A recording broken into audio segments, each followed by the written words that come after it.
بسم اللہ الرحمن الرحیم۔ السلام علیکم جی، میں ہوں محمد عالیہ رضا۔ امید کرتا ہوں آپ تمام خیریت سے ہوں گے۔ اللہ پاک آپ تمام کو سلامت رکھے۔ جناب کچھ دنوں پہلے ایک پوسٹ اپلوڈ کی تھی میں نے اپنے سوشل میڈیا اکاؤنٹس پر، اور اس کا ٹائٹل کچھ اس طرح تھا کہ مدنی چینل کے خرافات۔ تو یہ ایک پنڈی کے مولانا صاحب کی ایک ویڈیو دیکھی تھی، میرے ایک فرینڈ نے مجھے دکھائی، اس پر کچھ گفتگو بھی ہوئی، تو اسی کا تھمب نیل کاٹ کر میں نے اپنی جو ہے وہ پوسٹ میں لگایا تھا۔ عرض کرنے کا مقصد یہ ہے کہ جو ہے وہ کچھ ان کی باتیں تھیں جن سے مجھے بھی اختلاف ہے اور کافی علماء کو بھی ہوا، تو اسی حوالے سے آج کل بہت زیادہ ٹرینڈنگ میں یہ بات چل رہی ہے، تو میں نے کہا ہم بھی اس پر کچھ گفتگو کر لیں۔ ایک ری ایکشن ویڈیو کے طور پر میں حاضر ہوا ہوں۔ بات یہ ہے کہ 26 رمضان جب امیر اہل سنت کی ولادت کا دن تھا، اور کافی ٹائم سے مناتے بھی آ رہے ہیں اتاری لوگ، تو نگران شورا کی موجودگی میں مدنی چینل کے نعت خوانوں نے کچھ ایسے نعرے لگائے جو حضور جان عالم صلی اللہ تعالی علیہ وسلم کی ولادت کے موقع پر لگائے جاتے ہیں، تو انہیں اسی وقت روک بھی دیا گیا اور اس کی جو ہے وہ وضاحت بھی کر دی، اور انہیں سمجھا بھی دیا گیا کہ اب وہ اس طرح کی کوئی غلطی نہیں کریں گے۔ تو اس پر ایک مولانا صاحب ہمارے مفتی صاحب ہیں، ان کی بھی میں نے ایک ویڈیو دیکھی، تو انہوں نے کہا کہ بھائی دعوت اسلامی والوں نے رجوع کر لیا اس پر۔ دیکھیے حضرت، رجوع کرنا الگ ہوتا ہے اور وضاحت دینا الگ ہوتا ہے۔ اگر آپ اس کا بغور جائزہ لیں تو رجوع نہیں کیا گیا، وضاحت دی گئی ہے کہ آئندہ اس طرح نہیں ہوگا۔ اور میں یہ سمجھتا ہوں امیر اہل سنت کی ولادت کے موقع پر تو حضور جان عالم صلی اللہ تعالی علیہ وسلم کی بارگاہ مقدسہ میں درود پاک کے نذرانے پیش کیے جاتے ہیں، قرآن مجید کی تلاوت ہوتی ہے، ذکر و اذکار ہوتا ہے، اور پھر اس کا تحفہ امیر اہل سنت کو پیش کیا جاتا ہے۔ تو آئیے اسی حوالے سے دعوت اسلامی کے رکن شورا حاجی امین صاحب کا ایک وضاحتی پیغام جو آیا تھا، آئیے وہ دیکھتے ہیں۔ جی چلائیے۔ ایک وضاحت پیش کرنے کے لیے حاضر ہوا ہوں۔ اللہ کریم امیر اہل سنت دامت برکاتہم العالیہ کو دراز عمر بالخیر عطا فرمائے، اور ہمیں ہر سال ان کی ولادت کی خوشی میں نیکی و عبادت کے کاموں کے ذریعے اس نعمت خداوندی پر شکر الہی ادا کرنے، آپ کا ذکر خیر کرنے اور اعمال صالحہ کی ترغیب کے لیے امیر اہل سنت کے احوال و کردار بیان کرنے کی سعادت نصیب فرمائے۔ 26 رمضان مبارک 1445 سنہ ہجری کو امیر اہل سنت کے یوم ولادت کے موقع پر ایک مختصر سے جلوس کی ترکیب ہوئی، اور اس کے شروع میں نعت خوان نے وہ نعرے لگا دیے جو خاص جشن عید میلاد النبی صلی اللہ علیہ وسلم کے موقع پر لگائے جاتے ہیں۔ تو نعرے سنتے ہی چونکہ جلوس میں دعوت اسلامی کی مرکزی مجلس شورا کے نگران حاجی عمران اتاری صاحب مدظر اللہ العالی بھی موجود تھے، تو انہوں نے وہ نعرے رکوا دیے، اور اس کے بعد وہ نعرے نہیں لگے، چونکہ ان نعروں سے علماء کرام میں تشویش ہوئی، لہذا یہ وضاحت کی جا رہی ہے کہ آئندہ ایسا نہیں ہوگا، اور نعت خوان کو بھی سمجھا دیا گیا ہے، اور عاشقان رسول بھی اس موقع پر جشن ولادت امیر علیہ سنت کے بجائے یوم ولادت امیر علیہ سنت کہیں اور لکھیں۔ لفظ جشن ولادت ہمارے عام استعمال میں آقا دو جہاں صلی اللہ علیہ وآلہ وسلم کی ولادت مبارکہ کے لیے استعمال کیا جاتا ہے، تو آخر میں بالخصوص ہمارے دارالفتہ اہل سنت کے مفتیان کرام اور علماء کرام اور ان تمام علماء اہل سنت اور محبین کا بھی ہم شکریہ ادا کرتے ہیں جنہوں نے احسن انداز میں اس طرف توجہ دلائی۔ جی تو دیکھا آپ نے حاجی امین صاحب کا وضاحتی پیغام۔ دیکھیں کچھ باتیں ایسی ہوتی ہیں نا کہ بندہ اپنے دماغ سے سوچ رہا ہوتا ہے اور حقیقت اس کے بالکل برعکس ہوتی ہے۔ اگر آپ دیکھیں مثال کے طور پر یوں دیکھیں تو یہ کتنے 6 ہے نا، میں کہہ رہا ہوں 9 ہے، کیوں؟ کیونکہ میں اپنے پوائنٹ آف ویو سے دیکھ رہا ہوں۔ تو بات یہ غلط آپ بھی نہیں ہیں، غلط میں بھی نہیں ہوں، سمجھنے کا جو طریقہ ہے نا وہ غلط ہے۔ میں کہہ رہا ہوں کہ جناب یہ 9 ہے، آپ کہہ رہے ہو نہیں نہیں میرے کو پتہ ہی کہ 6 ہے، اور میں کہہ رہا ہوں جناب یہ تو 9 ہے۔ تو بات یہ ہوتی ہے۔ اسی حوالے سے اس مولانا صاحب کی میں نے ایک اور ویڈیو دیکھی جس میں وہ کہہ رہے تھے کہ بھائی مدنی چینل پر آ کے انہوں نے وضاحت نہیں دی، تو بھائی مدنی چینل پر وضاحت دینا یا مدنی چینل کے باہر سوشل میڈیا پر وضاحت دینا جناب اس میں کیا مذائقہ ہے؟ حاجی امین صاحب دعوت اسلامی ہی کے رکن شورا ہے نا، تو پھر بات ختم ہو گئی. اور بس یہ آپ کو کچھ محلات دکھ گئے ان کے، اور میں یہ سمجھتا ہوں آپ کو تو حق نہیں ہے. باقی اگر میں غلط ہوں تو میری اصلاح ہو جائے گی، اور ہم تو یقین جانب رجوع کرنے والے بندے، اگر کوئی غلطی ہو بھی جائے. اور ہم نے اپنے پیر صاحب سے سیکھا ہے، سبحان اللہ. مجھے یاد آ گئی بات کہ امیر اہل سنت جب مدنی مذاکرہ فرماتے ہیں تو آگے پہلے یہی کہتے ہیں کہ اگر کوئی غلطی کرتا پائیں تو فوراً میری اصلاح فرمائیں. انشاءاللہ مجھے اپنے موقع پر بلا وجہ اکڑتا نہیں، آئے بائیں شائع کرتا نہیں، بلکہ شکریہ کے ساتھ رجوع کرتا پائیں گے. تو یہ میرے پیر صاحب ہیں. اور امیر اہل سنت کے منہ مبارک اور امیر اہل سنت کے جو ہے وہ حوالے سے یہ بھی ایک بہت زیادہ بات چلی تھی کہ حاجی عمران صاحب نے کسی بیان کے اندر جو ہے وہ امیر اہل سنت کو معاذ اللہ غوث اعظم، پیران پیر روشن ضمیر، قطب ربانی، محبوب سبحانی، قندیل نورانی، شہباز لامکانی، الشیخ عبد القادر جیلانی المعروف غوث اعظم رضی اللہ عنہ سے بڑھ کر کہا ہے، یا ان کی مثل کہا ہے، یا ان کی فضیلت کے حامل کہا ہے. تو ہم ہرگز نہیں سوچ سکتے، اور یا آپ بھی سوچیں کہ نگران شورا ایک اہل علم شخصیت ہے. میں کہتا ہوں وہ کبھی بھی اس طرح کی غلطی نہیں کریں گے. اور قبلہ حاجی صاحب کا اس پر ایک وضاحتی پیغام بھی پہلے آ چکا تھا، اور اب یہ ویڈیوز جو وائرل کی جا رہی ہے، تو میں نے کہا اس وضاحتی پیغام کو بھی اس ویڈیو میں شامل کیجیے. جی وہ وضاحتی پیغام بھی چلائیے. بسم اللہ الرحمن الرحیم. عاشقان رسول کی خدمات میں السلام علیکم ورحمۃ اللہ وبرکاتہ.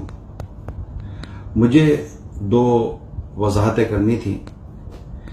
ایک تو یہ کہ میں نے مدنی چینل پر لائیو مرشد کے منہ مبارک اور امیر اہل سنت کے منہ مبارک کہا.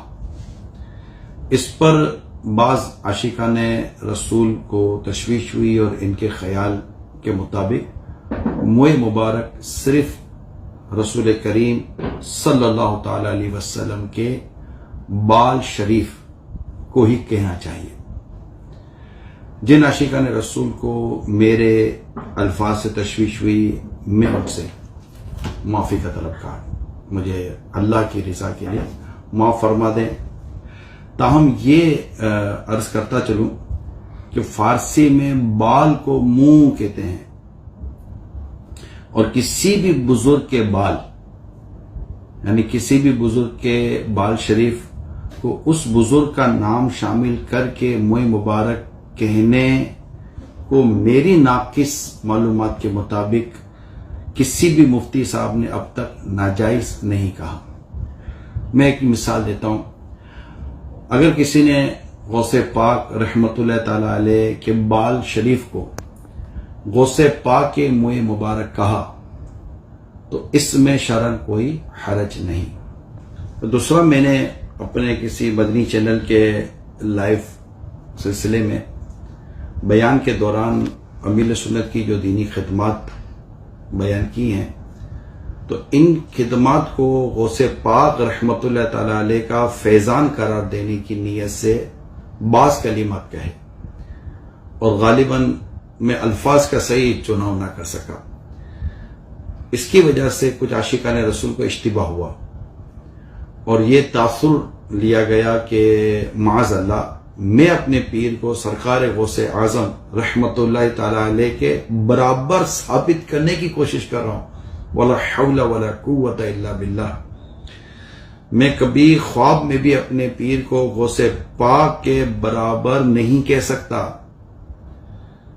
الحمدللہ عز وجل میرے پیر ہی کے ذریعے مجھے غوث پاک کی سچی پہچان ہوئی ہے، اور الحمدللہ سرکار غوث اعظم رحمت اللہ تعالی علیہ بلکہ جملہ اولیاء کرام کی محبت جو آج میری نس نس میں بسی ہوئی ہے، وہ میرے پیر و مرشد امیر اہل سنت ہی کا صدقہ ہے.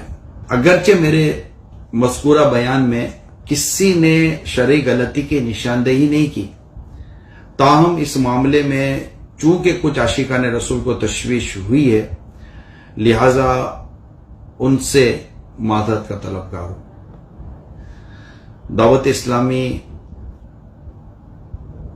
تمام عاشقان رسول کی مدنی تحریک ہے. میری آپ سب سے درخواست ہے کہ بڑھ چڑھ کر دعوت اسلامی کا ساتھ دیں، دعوت اسلامی کا مدنی کام کرتے رہیں۔ اب آخر میں خصوصاً میں سوشل میڈیا کے یوزر اور عموماً تمام عاشقان رسول کی خدمت میں فتاوی رضویہ شریف جلد اول یعنی جلد فرسٹ پہلی جلد کے پیج نمبر 691 پر دیا ہوا ایک جزیہ برائے غور و فکر پیش کرتا ہوں۔ امام اہل سنت مجدد دین و ملت اعلی حضرت مولانا شاہ امام احمد رضا خان رحمۃ اللہ تعالی علیہ فتاوی رضویہ شریف میں لکھتے ہیں، مسلمان کا حال حتی الامکان صلح یعنی اچھائی پر حمل کرنا یعنی گمان کرنا واجب ہے۔ اللہ پاک ہم سب کو عاشقان رسول کے بارے میں اچھا گمان قائم کرنے کی توفیق عطا فرمائے، آمین بجاہ نبی الامین صلی اللہ تعالی علیہ وسلم۔ مدنی چینل دیکھتے رہیے، صلو علی الحبیب صلی اللہ تعالی۔ وضاحتی پیغام دیکھا، 2 وضاحتیں کی انہوں نے، اور یقین جانے میں تو یہ سمجھتا ہوں کہ ان کی اعلیٰ ظرفی ہے کہ آگے انہوں نے ہاتھ جوڑ کر معافی مانگی ہے۔ تو جیسا کہ حاجی صاحب نے کہا کہ بھئی ان کے علم کے مطابق، بلکہ میں نے بھی آج تک پڑھا سنا اور علماء سے یہ نہیں سنا ہے کہ یہ کوئی ناجائز کام تھا۔ خیر اللہ پاک آسانی فرمائے اور ہم سب کے حال پر رحم فرمائے۔ بس کچھ لوگ ہوتے ہیں نا، ان کو ویورشپ حاصل کرنے کے لیے، مشہور ہونے کے لیے اس طرح کے جو ہے نا ٹاپکس کو اور اس طرح کی جو ہے نا باتوں کو ہائی لائٹ کرنا ہوتا ہے، اور میں سمجھتا ہوں کہ کسی کو ڈی گریڈ کرنے سے، کسی کی حوصلہ شکنی کرنے سے اگر آپ کا کوئی مقام بڑھ جاتا ہے نا، تو یاد رکھیے گا فالوورز اور ویورز اور سبسکرائبرز تو ان کے بھی ہیں جو ناچ گانے والی ویڈیوز اپلوڈ کرتے ہیں۔ تو یہ کمال نہیں ہوتا کہ کسی کے جو ہے وہ ملینز میں فالوورز ہو، یہ کمال نہیں ہوتا کہ کسی کے جو ہے وہ ملینز میں ویورشپ ہو۔ کمال یہ ہوتا ہے کہ اللہ کریم کسی کو عزت دے نا، خالص اور معتبر عزتیں دے، کہ اگر کل کو وہ مر جائے تو اس کے سوشل میڈیا اکاؤنٹ سے جو ہے خیر ہی ہو، اور قبر میں بھی اس کے لیے جو ہے راحت و سکون کا باعث بنے۔ عرض کرنے کا مقصد یہی ہے کہ کچھ دنوں پہلے میں نے ایک پوسٹ دیکھی، جو ہے وہ فیس بک پر غالباً دیکھی، تو ایک بڑا باشعور شخص، اور میں سمجھتا ہوں بڑا ایجوکیٹڈ، تعلیم کے حوالے سے بھی، اور یوں سمجھ لیں کہ بڑا ایجوکیٹڈ شخص، اور پوسٹ کیا کی ہوئی تھی کہ پرانے زمانے کے کچھ لوگ مرمت کا کام کر رہے ہیں، ان کی ایک پک تھی ہاف میں، اور ہاف کے اندر جو ہے وہ پرانی مدنی چینل کی ایک پوسٹ تھی جس میں ہرے امامے پہنے ہوئے تھے۔ تو اس میں یہ تھا کہ بھئی کھیرا کاٹنے کا شرعی طریقہ، بولا پرانے لوگ یہ کرتے تھے اور آج کے مولوی یہ کریں، تو خدا کا خوف کرو یار، اس طرح کی تم لوگ باتوں کا ہائی لائٹ کرتے ہو۔ یہ تمہیں مجھ سے بہتر سمجھنا چاہیے کہ اگر کوئی غیر مذہب، کوئی بد مذہب، کوئی جو ہے وہ کافر، کوئی عیسائی اس طرح کی کوئی ویڈیو دیکھ لے گا، کوئی پوسٹ دیکھ لے گا، تو کیا سمجھے گا یار یہ بھی سننی ہے، یہ بھی سننی، ان کے آپس میں ہی اختلافات ہیں۔ تو خدا را متفق ہو جائیں، اللہ پاک ہم سب کو مل جل کے اتفاق اتحاد کے ساتھ رہنے کی توفیق عطا فرمائے۔ اپنی خصوصی دعا میں مجھے یاد رکھیے گا، اور اگر دوران گفتگو میری کوئی بات آپ کو بری لگی ہو تو میں ہاتھ جوڑ کے معافی بھی مانگتا ہوں، اور اگر میں نے کوئی ایسی بے ادبی گستاخی کی ہے، اللہ نہ کرے، خدا نہ خواستہ، تو رب کریم جل وعلا مجھے معاف فرمائے۔ آئیے تجدید ایمان بھی کر لیتے ہیں، لا الہ الا اللہ محمد رسول اللہ صلی اللہ تعالی علیہ وسلم۔ السلام علیکم ورحمۃ اللہ۔